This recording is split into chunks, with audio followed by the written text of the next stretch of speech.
رضی الله عنها او حضرت علی کرم الله وجهه د محمد رسول الله صلی الله علیه وسلم د ملاقات لپاره حاضر شول. کله چې د رسول الله صلی الله علیه وسلم حضور ته راغلل، ګوري چې نبی علیه الصلاة وسلام ډیر په جوش سره جاړي، این تر دې چې د رسول الله صلی الله علیه وسلم مبارکه ګیره د رسول الله په اوښکو باندې لمده شوي. فاطمة زهرا رضی الله عنها همدارنګه حضرت علی کرم الله وجهه چې کله دا حالت ولیدل دواړه سخت حیران شول. پوښتنه یې وکړه چې د الله محبوبه تاسو ولې جاړئ او کوم شی تاسو جړوي؟ نبی کریم صلی الله علیه وسلم جواب ورکړ چې ای فاطمې، کله چې زه د معراج په شپه حضرت جبرائیل علیه الصلاة وسلام سره ګرځېدلم نو هلته مې په دوزخ کې څه ښځې په سخت عذاب باندې ولیدلې، نو ماته د خپل د امت ښځې رایادې شوې، نو ځکه د هغو له غمه زه اوس جاړم. فاطمة زهرا همدارنګه حضرت علی کرم الله وجهه پوښتنه وکړه چې یا رسول الله تاسو هغه ښځې په کوم حالت کې ولیدلې؟ نبی کریم صلی الله علیه وسلم ورته ویلې ای فاطمې، ما لومړی ښځه داسې ولیده چې په جهنم کې دننه په ویښتانو باندې راځړیږي، بدن یې سوځي او ماغزه یې د کټوې په شان باندې ایښیږي. فاطمة زهرا پوښتنه وکړه چې د الله رسوله دې ښځو ته ولې داسې سزا او داسې عذاب ورکول کېده؟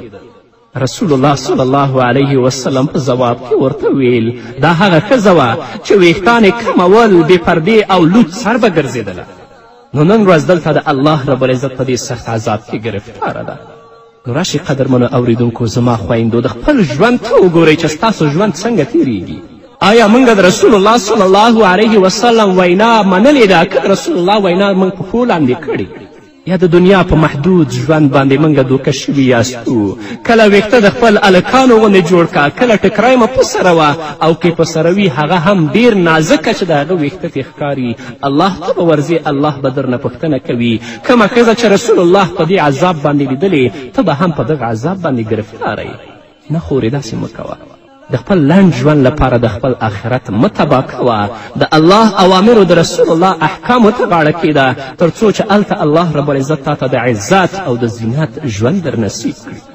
دویمه ښځه رسول الله صلی الله علیه وسلم فرمایي دویمه ښځه مې ولیدله چې هغه په ژبه باندې زړېدله او الله رب العزت هغې ته عذاب ورکول. فاطمة زهرا رضی الله عنها او حضرت علی کرم الله وجهه د رسول الله نه پوښتنه کوي چې یا رسول الله دا کومه ښځه وه؟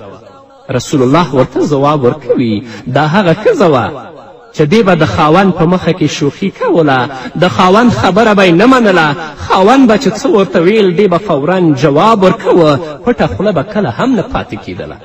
دا خو لا پرېږده، ځینې خویندې داسې شته چې هغه د خپل خاوند ته شکنځل کوي، د خپل خاوند په بدو نومونو باندې یادوي، الله به ستانه پوښتنه نه کوي. نو زموږ ورونه دې هم د خپلو ښځو حقوق وپېژني چې ښځې پرې څه حقوق لري، زموږ خویندې دې هم د خپلو خاوندانو حقوق وپېژني چې خاوند پرې څه حقوق لري، او د متقابلو حقوقو په عملي کولو کې د خپل ژوند په مینه او په محبت کې تیر کړي.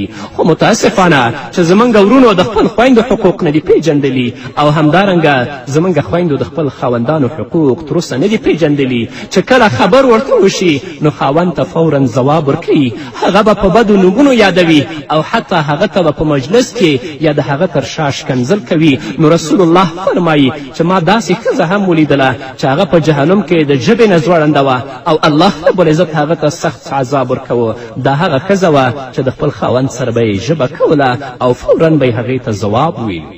نه راشئ په دنیا کې د مینې د محبت ژوند تیر کړئ، د الله او د الله د رسول د کلام په رڼا کې ژوند تیر کړئ. دا نه چې په دنیا کې بد رات یا خپل خاوند ته ووایو یا یې مور و پلار ته ووایو یا خپل اولادونو ته ووایو او په آخرت کې د الله رب العزت په عذاب کې ګرفتاره یو. الله دې موږ ته د نیکو اعمالو توفیق راکړي. درېیمه ښځه بیا نبی کریم صلی الله علیه وسلم فاطمة زهرا او حضرت علی کرم الله وجهه ته وفرمایل درېیمه ښځه مې ولیدله چې هغه په خپلو سینو باندې په جهنم کې راځړېدله او د جهنم اور د هغې نه راچاپېره و او هغه یې سوځوله. حضرت علی او فاطمة زهرا د رسول الله نه پوښتنه کوي یا رسول الله دا کومه ښځه وه او د دې کوم عمل و چې الله رب العزت په دې سخت عذاب کې دا ګرفتاره کړې وه او دې ته یې دا عذاب ورکوه؟ رسول الله صلی الله علیه وسلم ورته فرمایي چې دا هغه بد اخلاقه ښځه وه چې دی به د پردیو نه پرده نه کوله او په فساد او په بد اخلاقي باندې به اخته وه، نو هلته د دنیا ژوند دې لذت ګڼلی و، د دنیا ژوند یې ژوند ګڼلی و، د دنیا ژوند یې عزت ګڼلی و، آخرت یې هیر و. نو دلته به الله رب العزت دې ته دغسې عذاب ورکوي او تل تر تله به د الله په دې عذاب کې ګرفتاره وي.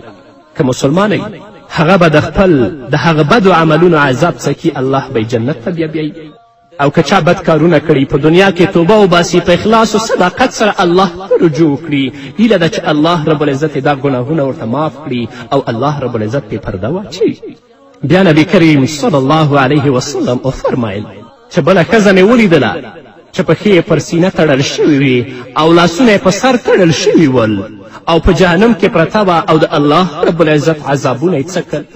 فاطمة الزهرا او حضرت علی کرم الله وجهه د رسول الله نه پوښتنه کوي چې یا رسول الله دا څوک وه؟ رسول الله ورته وویلې دا هغه ښځه وه چې د ناپاکي خیال یې نه ساته، یعنې د نجاست او د پلیتي نه به ځان نه بچ کوه، نه به د خپل جامو خیال ساته چې زما جامې پاکې دي او که نه دي، بې نمازه دي که نه دي، په هغو پلیتو جامو به دا مانځه ته درېدله او مونځ به کوه. نو نن ورځ الله رب العزت دې ته دا سخت عذاب ورکوي. زمونږ خویندې دي د مانځه لپاره ځان ته مخصوصې او ځانګړې جامې ولري، ځکه چې تل لپاره دوی ماشومان ساتي، یا د ماشومانو لاسونه پلیت وي، یا د هغو پښې پلیتې وي، یا تل لپاره هغوی پلیتي کوي او دوی د خپل جامې ته بچ نه ساتي، بیا په هغه جامو باندې الله تدریږي مونځ کوي. یو د شرایطو د مانځه نه دا ده چې ستا جامه به پاکه وي، چې جامه دې پاکه نه وي نو الله به ستا مونځ څنګه قبول کړي؟ بهتره دا ده خویندو چې د مانځه لپاره ځانګړې او پاکې جامې ولرئ چې کله مونځ کوئ هغه راښکته کړئ، وایې غوندئ که بیرته وباسئ کولی شئ. پنځمه ښځه رسول الله صلی الله علیه وسلم وفرمیل بله ښځه مې ولیدله چې مخې د خنزیر په شان و او نور بدن یې د خره په ډول و. حضرت علی او فاطمة الزهرا د رسول الله صلی الله علیه وسلم نه پوښتنه کوي چې یا رسول الله دا څوک وه؟ رسول الله صلی الله علیه وسلم ورته فرمایي دا هغه ښځه وه چې دې د غیبت عادت درلوده، تل لپاره به یې د خلکو عیبونه لټول، غیبت او تهمت به یې کوه. نو نن ورځ د الله رب العزت په دې سخت عذاب کې دا ګرفتاره ده. زموږ د خویندو مجلسونه ټول د غیبت مجلسونه جوړ شوي دي. د الله ذکر د الله یاد زموږ نه هیر دی.